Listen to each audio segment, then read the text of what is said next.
आप सबने सुना होगा कि कई बार कहा जाता है कि जाति न पूछो साधु की, पूछ लीजिए ज्ञान, मोल करो तलवार का, पड़ा रहन दो मयान।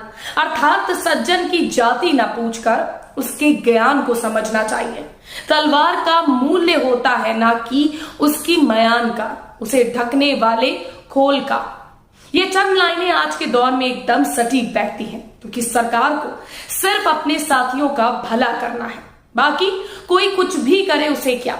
जिस तरह से युवाओं के भविष्य के साथ सरकार खिलवाड़ कर रही है, अब उसकी एक ऐसी सच्चाई सामने आई है जिसने पूरे देश के युवाओं के गुस्से को फिर एक बार गर्म कर दिया है। जी हाँ दोस्तों, मोदी सरकार में अब सेना में भर्ती जाति के नाम पर होगी, यानी जात पात देकर अब उनकी सेना में भर्ती की जाएगी।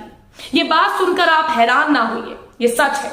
इसके सबूत भी सामने आए हैं कि सरकार किस तरह से अब इंसानों में भेदभाव कर रही है। आज आपको भी उसकी असलियत दिखाते हैं, लेकिन दोस्तों वीडियो पूरा जरूर देखिएगा ताकि सच आपके सामने आ सके। एक खबर के मुताबिक अग्निपथ स्कीम पर विवाद अभी थमा नहीं, संसद में शोर सुनाई दे रहा है। उधर विरोध में आई याचिकाओं पर अब दिल्ली हाई कोर्ट सुनवाई करेगा।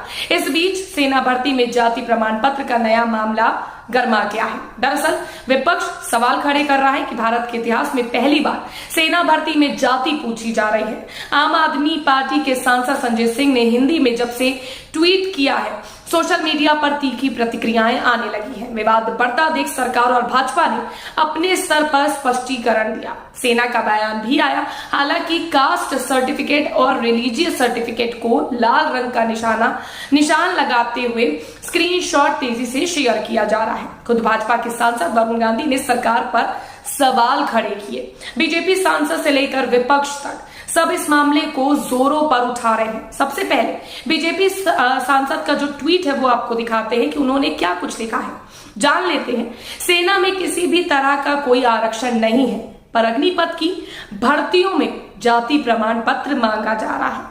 क्या अब हम जाति देखकर किसी की राष्ट्र भक्ति तय करेंगे? सेना की स्थापित परंपराओं को बदलने से हमारी राष्ट्रीय सुरक्षा पर जो प्रभाव पड़ेगा उसके बारे में सरकार को सोचना चाहिए। तो अब आप देख सकते हैं कि दिन पर दिन ये जो स्क्रीनशॉट है वह जोरों से वायरल हो रहा है। सांसद संजय सिंह ने ट्वीट करते हुए लिखा कि मोदी सरकार का घटिया चेहरा देश के सामने आ चुका है। क्या मोदी जी दलितों, पिछड़ों, आदिवासियों को सेना भर्ती के काबिल नहीं मानते? भारत के इतिहास में पहली बार सेना भर्ती में जाति पूछी जा रही है। मोदी जी आपको अग्निवीर बनाना है या जाति वीर? तो लोग अब ये पूछ रहे हैं कि क्यों जाति प्रमाण पत्र क्यों मांगा जा रहा है लोगों से? क्या जरूरत है जब सेना भर्ती हो रही है और उसमें किसी तरह का आरक्षण नहीं है सेना भर्ती में, फिर जाति प्रमाण पत्र मांगने की क्या जरूरत पड़ रही है? और वहीं मोदी जी से सवाल पूछे जा रहे हैं कि आप अग्निवीर बनाना चाहते हैं या लोगों से जाति वीर आप बनाना चाहते हैं। तेजस्वी यादव ने भी ट्वीट करते हुए सरकार पर निशाना साधा और लिखा, जात ना पूछो साधु की, लेकिन जात पूछो फौजी की। संघ की बीजेपी सरकार जातिगत जनगणना से दूर भागती है, लेकिन देश सेवा के लिए जान देने वाले अग्निवीर भाइयों से जाति पूछती है। ये जाति इसलिए पूछ रहे हैं क्योंकि देश का सबसे बड़ा जातिवाद संगठन आरएसएस बाद में जाति के आधार पर अग्निवीरों की छटनी करेगा। यानी कि ये अब विपक्ष के द्वारा ये सीधा आरोप लग रहा है कि जाति इसीलिए पूछी जा रही है ताकि जो भर्ती प्रक्रिया हो वो उसके आधार पर हो सके। इसको भी बल दिया जा रहा है। वहीं वरिष्ठ रिटायर्ड अधिकारी सूर्य प्रताप सिंह ने भी ट्वीट करते हुए लिखा है कि अग्निवीर नहीं, दूल्हा चाहिए। जाति धर्म के सर्टिफिकेट के साथ साथ ये भी प्रमाण चाहिए कि अभ्यर्थी अभी अविवाहित है। यानी कि ये तमाम चीजें जो चल रही है वो सब आपके सामने है कि किस तरह से हमारे सेना के जवानों के साथ जो सेना में भर्ती होते हैं उसके साथ कितना बड़ा खिलवाड़ किया जा रहा है। पत्रकार संजय शर्मा ने भी ट्वीट करते हुए लिखा, सेना में जाति की बात आने की कल्पना भी खौफनाक है। ये वो खतरनाक खेल है जो देश को तबाह कर देगा। पहले अग्निवीर योजना लगा दी और फिर उसमें जाति प्रमाण पत्र लाना बहुत दुखद और शर्मनाक है। तत्काल इसे वापस लिया जाना चाहिए। एमएलए पिंकी यादव ने भी ट्वीट करते हुए सरकार पर निशाना साधा और लिखा, अग्निपथ के पीछे सरकार की नीयत का स्तर पर संदेहास्पद है।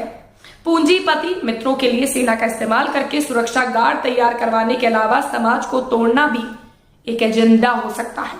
वरना इन्हें अग्निवीर आवेदकों का धर्म क्यों जानना है, जाति क्यों पूछना है जब सेना में कोई आरक्षण ही नहीं है। बिल्कुल, लेकिन इस पर भी सेना के द्वारा ये आ रही है कि जाति और प्रमाण पत्र इसलिए पूछा जा रहा है उनका, ताकि भर्ती को लेकर किस तरह से जब सेना का जवान कोई सेना में ड्यूटी के दौरान शहीद हो जाता है तो उसका अंतिम संस्कार उसकी जाति के आधार पर किया जा सके। ये तमाम तथ्य जो है वो सेना के द्वारा दिए जा रहे हैं। लेकिन इन सब के बीच फिर सवाल ये उठता है कि जब आप 15 साल की नौकरी को 4 साल में आप खत्म कर रहे हैं तो उसमें ये जाति प्रमाण पत्र क्यों पूछा जा रहा है? क्या एजेंडा है इन सब के पीछे? ये समझ से परे है। एक और यूजर ने ट्वीट करते हुए लिखा है, संघ की कोख से जन्मी भाजपा मनुस्मृति के हिसाब से ही भारत समाज को चलाना चाहती है, जहां बहुजन को निचले पायदान पर रखा जाए। इसी क्रम में अग्निवीर भर्तियों में जाति पूछी गई है ताकि 4 साल पूरा होते ही जात देखकर प्रमोशन किया जाए या फिर धक्के मारकर बाहर निकाल दिया जाए। तो ये तमाम बातें आपके सामने हैं, ये मैं नहीं कह रही, ये लोगों की प्रतिक्रियाएं और लोगों के द्वारा सवाल पूछे जा रहे हैं। और सवाल भी वाजिब है कि जब आरक्षण नहीं तो फिर इसमें प्रमाण पत्र, जाति प्रमाण पत्र की क्या जरूरत? क्या आपको जाति प्रमाण पत्र से आपको क्या लेना देना? आप 15 साल की जगह 4 साल की नौकरी करके अग्निवीर बनाना चाहते हैं तो खत्म कर दीजिए जाति प्रमाण पत्र का जो ये सिलसिला है। सच्चाई देश के सामने है, देश के युवाओं का भविष्य कैसे अंधकार में डाला जा रहा है आप भी देख सकते हैं कि किस तरह से अब इन्हें भी जातियों में बांटा जा रहा है। जातियों में बांटकर अब यह तय होगा कि किसकी भर्ती होगी किसकी नहीं, या जातियों में बांटकर आप क्या साबित करना चाहते हैं? ये मुझे तो नहीं लगता कहीं से कि ये सही है। सेना के वीरों के लिए आपको जाति देखनी चाहिए और आपके कोई भी रीजन हो सकते हैं, कोई भी तथ्य हो सकते हैं कि जाति प्रमाण पत्र इसलिए मांगा जा रहा है क्योंकि सेना में भर्ती जवान जब शहीद हो जाते हैं तो उनका अंतिम संस्कार उनकी तिथि के हिसाब से, उनकी पूरी चीजों के हिसाब से करी जा सके, उनके जाति के अनुमान की जा सके। लेकिन 15 साल की नौकरी में जब आप 4 साल की नौकरी करके देश को सर्वोपरि और विकास की ओर धकेल सकते हैं तो ये जाति प्रमाण पत्र का सिस्टम खत्म क्यों नहीं कर सकते? ये सवाल आप सबके जहन में मुझे पता है कहीं ना कहीं उलेरे मार रहा होगा, लेकिन जवाब किसी के पास नहीं होगा क्योंकि ये सरकार इस वक्त अपनी अहंकारी नीतियों पर चल रही है और इसकी अहंकारी नीतियां दिन पर दिन इनके सामने भी आ रही हैं। फिलहाल ये स्टोरी आपको कैसे लगी कमेंट के जरिए जरूर बताइएगा, ज्यादा से ज्यादा शेयर भी करिएगा ताकि लोगों को भी इसके बारे में पता चल सके। और वीडियो पसंद आया हो तो इसे शेयर करिएगा, चैनल को सब्सक्राइब करना मत भूलिएगा।